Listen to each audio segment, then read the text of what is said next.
नमस्कार दोस्तों, स्वागत है आप सभी का निमी टेक्निकल क्लासेस में। तो फिलहाल देखिए, भारतीय ग्रामीण डाक सेवा की जो भर्ती है वो 44,228 पदों पर निकाली जा चुकी है ना। और ये जो डाक सेवा की ये जो भर्ती है ये पूरे इंडिया भर के हर स्टेट में कितने नंबर ऑफ वैकेंसी निकाला गया है वो टोटल डिटेल्स है हमारे पास, है ना। उस डिटेल्स को मैं आपको ज़रूर दिखाऊंगा। और साथ में हम ये बात करेंगे कि भाई जो फुल नोटिफिकेशन है, कुछ दिन पहले मैं इसका शॉर्ट नोटिफिकेशन जब आया था तो वीडियो आपको दिया था, है ना, जिसमें बोला भी था कि 15 जुलाई को इसका फुल नोटिफिकेशन आने वाला है। तो कल था 15 जुलाई, आज है 16, तो कल के दिन ये नोटिस आ चुकी थी, है ना, ऑफिशियली। और कल टाइम ना मिलने के वजह से आज ये मैं आपको इसका जो इवेंट है ये दे रहा हूँ। देखिए, टोटल 44,228 पदों पर भर्ती है।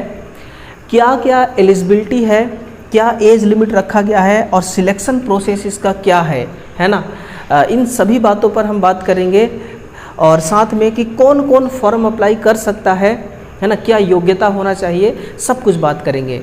तो शुरू करते हैं अपने इस आज के सेशन को। दोस्तों, अभी तक आपने हमारे इस चैनल को सब्सक्राइब नहीं किया होगा तो ज़रूर करिएगा, वीडियो को भी शेयर कर दी, है ना।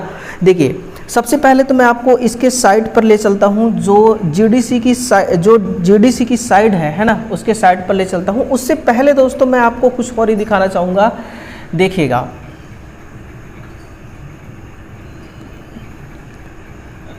ये रही वो नोटिस, ये रही वो टोटल डिटेल्स, है ना।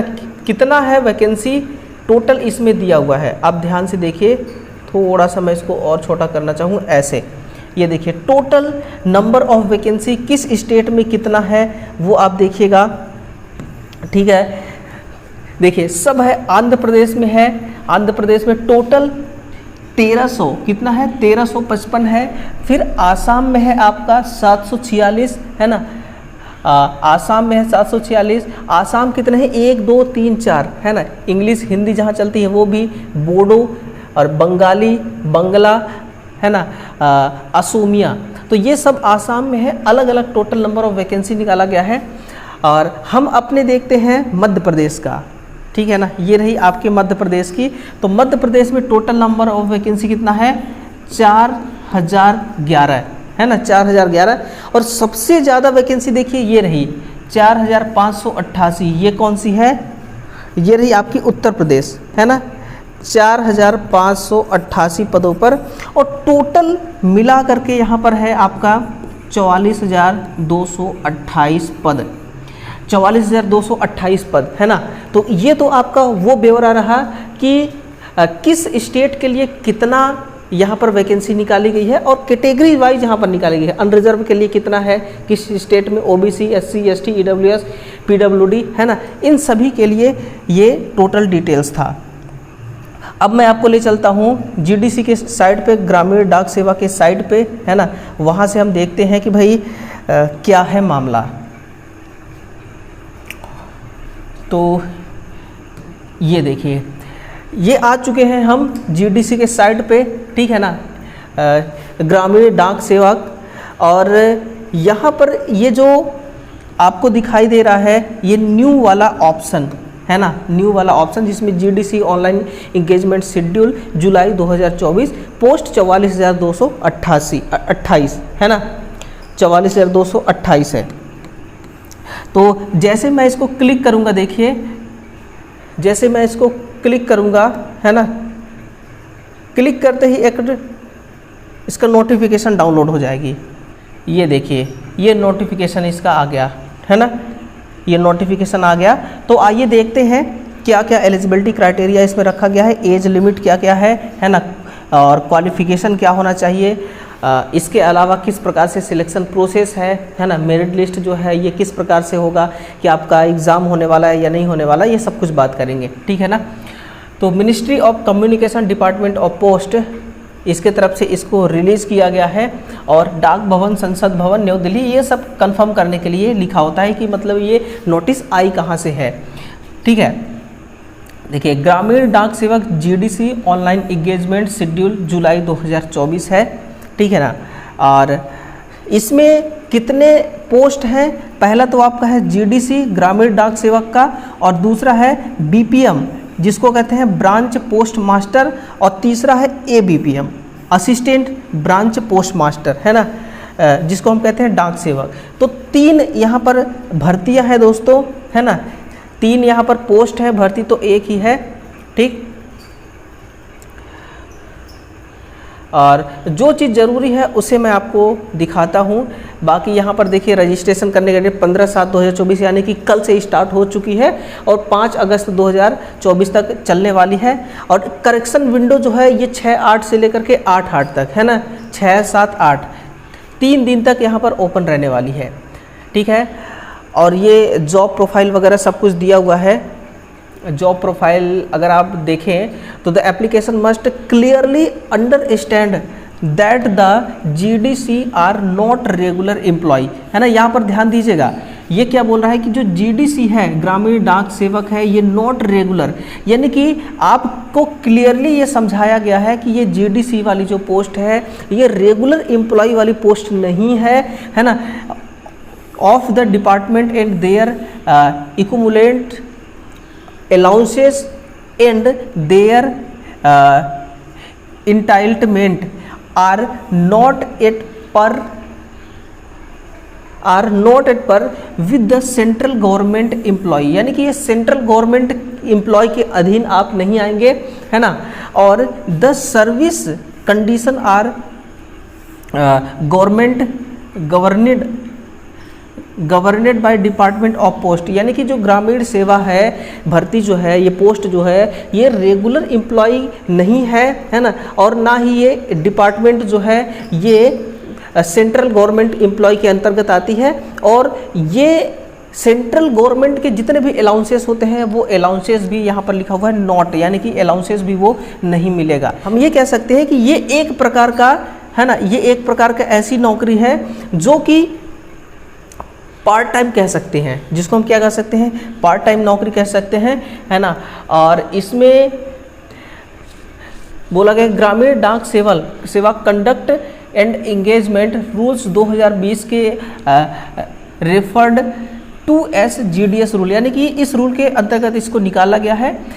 Revised from time to time the not formed under the article 309 of the constitution of India, है ना।